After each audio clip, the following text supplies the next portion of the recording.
श्रीमती कलाबेन मोहन भाई देलकर,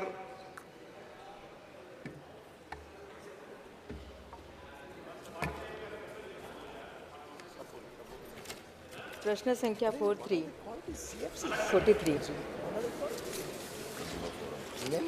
माननीय मंत्री जी,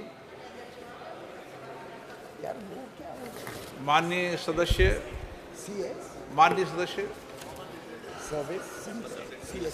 अध्यक्ष महोदय, आपका बहुत बहुत धन्यवाद। जैसे कि आपने बताया कि सभी राज्यों एवं केंद्र शासित प्रदेशों में पीडीएस प्रणाली में कई बदलाव कर लोगों को अधिकतम लाभ पहुंचाने के लिए सरकार कार्य कर रही है। मैं मंत्री महोदय से अनुरोध करना चाहती हूं कि हमारे आदरणीय प्रधानमंत्री जी हमेशा कहते आए हैं कि हमारे देश में कोई गरीब भूखा नहीं सोएगा। मैं दादरा नगर हवेली क्षेत्र का प्रतिनिधित्व करती हूं, जो आदिवासी बाहुल्य प्रदेश और साथ साथ वहां गरीब और कुपोषित संख्या बहुत ज़्यादा है।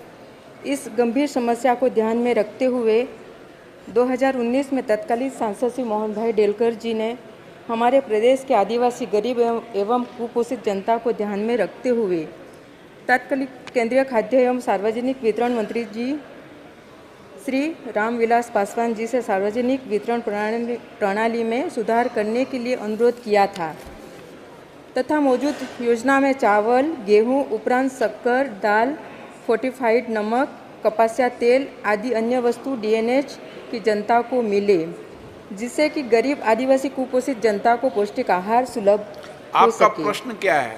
जिसका संज्ञान लेते हुए सार्वजनिक वितरण मंत्रालय द्वारा दादरा नगर हवेली प्रशासक को यह पत्र लिखा गया था, सूचित किया गया था, परंतु अभी तक वहां यह खाद्य पदार्थ सब्सिडी दर पर जनता को नहीं मिल पा रहा है।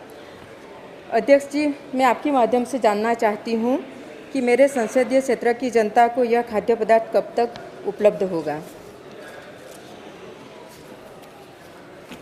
माननीय अध्यक्ष महोदय, यह स्मार्ट पीडीएस योजना से होने वाले संबंधित प्रश्न है, फिर भी सदस्य ने जो महत्वपूर्ण विषय उठाया है, मैं माननीय प्रधानमंत्री जी का अभिनंदन करना चाहूँगी कि एकमात्र ये सबसे विश्व स्तरीय एकमेव ये योजना है जिसके तहत भारत के अंदर तकनीकी के माध्यम से लगभग 80 करोड़ लाभार्थियों को राशन दिया जा रहा है, जिसमें कोई बिचौलिया नहीं है। और मुझे बताते हुए खुशी हो रही है कि इस योजना के आने के बाद से लाभार्थी को हर महीने मिल रहा है, कहीं कोई बिचौलिया बीच में नहीं है। क्योंकि ये क्वेश्चन ये इससे हट करके दूसरा क्वेश्चन इसमें लगा हुआ है। मैं इसमें माननीय प्रधानमंत्री और माननीय मंत्री जी का अभिनंदन करना चाहती हूँ।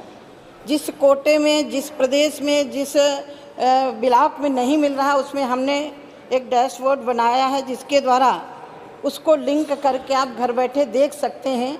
मैं माननीय सांसद महोदय से अनुरोध करूंगी कि कोई ऐसा गोडाउन है या कई ऐसा राशन कार्ड धारक हैं, यदि जानकारी देंगी। यद्यपि आपके प्रदेश में दादर नगर हवेली में लगभग 76% ये दिया जा रहा है, तो मुझे लग रहा है कि जो छूटा हुआ है उसको भी हम समायोजन करेंगे। ऑनरेबल मेंबर्स,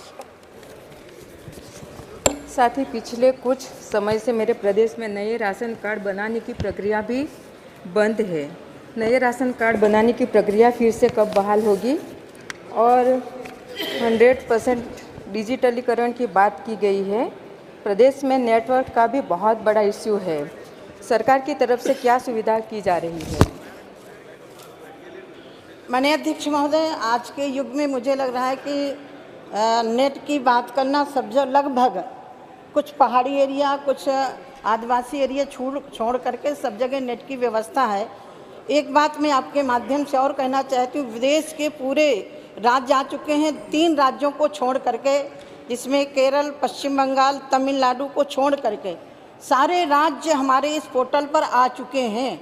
और ये पोर्टल सिर्फ लाभार्थियों के लिए नहीं है, ये पोर्टल किसानों से संबंधित है, खरीदारी से संबंधित है। एक पोर्टल के अंदर हमारे मंत्री जी और माननीय प्रधानमंत्री जी का उद्देश्य है कि सारा का सारा खरीदारी से लेकर के उपभोक्ता के वितरण तक का